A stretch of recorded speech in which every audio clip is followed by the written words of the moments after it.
an official meeting of the city government of Charlottesville. We are having a public hearing so that we can allow people to speak, but if other people are speaking, we can't hear what they're saying, and it's really difficult to do it this way, so please just wait until the end. And everybody has a chance to speak. Honorable Mayor, members of City Council, and citizens, I did travel from Richmond tonight, by the way, 608 Candlewood Lane, Sandston, Virginia. And I came here to urge you not to pass the resolution that would remove the Lee Jackson holiday from the Charlottesville city calendar.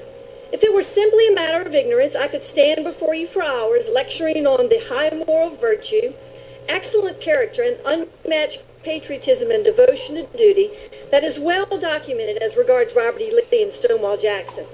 But in many ways, I feel like this is an issue about whether or not a group of elected officials, years after the fact, should take it upon themselves to reverse a decision that set aside a time to honor men who sacrificed all they could for their country. It sets a very dangerous precedent in my mind. What if, for instance, 20 years from now, some people decide that World War II vets shouldn't be honored because of some politically correct reason and decide to do away with Veterans Day? What gives anyone the right to say who should or shouldn't be honored once the elected representatives of a community with due diligence set aside a day of remembrance and honor? The division of the holidays into two separate days, which was discussed earlier with Martin Luther King Jr. Day on Monday and Lee Jackson Day on Friday, was a compromise that allows all of Virginia's citizens to exercise their rights to honor their heritage. It has worked well for us, and every Virginia governor, including Governor Terry McAuliffe, has recognized the holiday and took time to issue a proclamation. There has been no reported trouble that I could discover in Charlottesville with the current holiday arrangement, and yet here the council is considering a proposal that will, from what I can tell, cause strife, division, and disunity where none has existed before. Finally, let me remind you that both Robert E. Lee and Stonewall Jackson were American veterans, both having served in the U.S. Army and as well as the Army of Northern Virginia.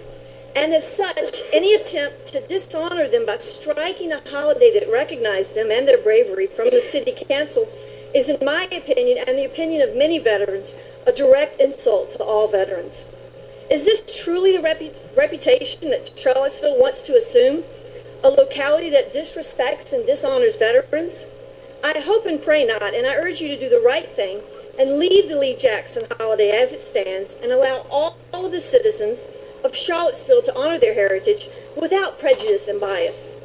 Lee Jackson Day Proclamation. Whereas General Robert E. Lee and Thomas Jonathan Stonewall Jackson were native Virginians, having served our great nation and Commonwealth as educators, leaders, and military strategists, and whereas Lee served in the United States Army for more than 3 decades until he left his position to serve as Commander-in-Chief of Virginia's military forces and as Commander of the Army of Northern Virginia.